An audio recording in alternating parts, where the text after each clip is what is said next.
Après avoir recommandé deux valeurs offrant de bons rendements, nous vous proposons une valeur plus spéculative, à savoir EuropaCorp.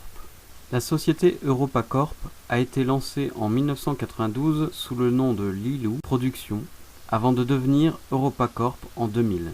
EuropaCorp est une société de production audiovisuelle détenue majoritairement par Frontline, la holding de Luc Besson, et par FF Motion, une filiale d'une société chinoise qui distribue et finance la production audiovisuelle, qui avait souscrit il y a un an 11,5 millions d'actions, soit 27,89% du capital au prix de 5,25 €. Ce partenariat vise à augmenter la production euro-asiatique.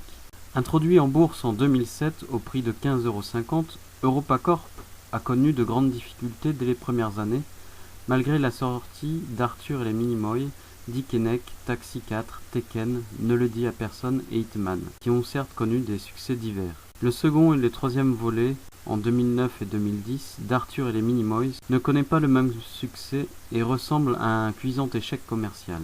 Les aventures d'Adèle Blanc-Sec, en 2010, ne connaît pas le succès non plus. Seuls les petits mouchoirs fonctionnent avec 48,5 millions de recettes pour 15 millions investis.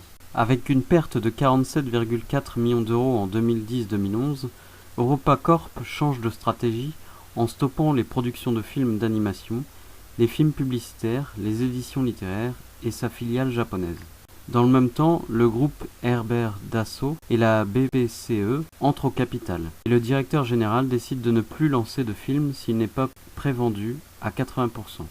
Cette nouvelle stratégie semble payante puisque la valeur reprend des couleurs en bourse dès la fin d'année 2012 avec l'apogée en 2014 grâce à la sortie de Lucie qui, avec 40 millions d'euros de budget, obtient 663 millions de recettes. Mais dans le même temps, la franchise Tekken et Transporteur s'essouffle en 2015-2016.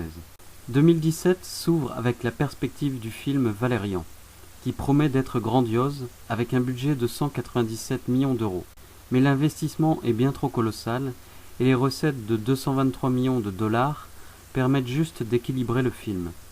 Valérian a surtout été un désastre lors de sa sortie aux États-Unis. C'est ce qui a fait fortement chuter le titre qui dépassait les 4 € au mois de juin et ne cote que 2 € aujourd'hui. Si l'exercice 2016-2017 s'était soldé par une perte de 120 millions d'euros, l'exercice 2017-2018 ne devrait être guère mieux. Néanmoins, on se positionnera sur le titre qui est en excès vendeur à 2 € pour viser 2,50 € à court terme et un retour entre 3 et 3,50 € à long terme.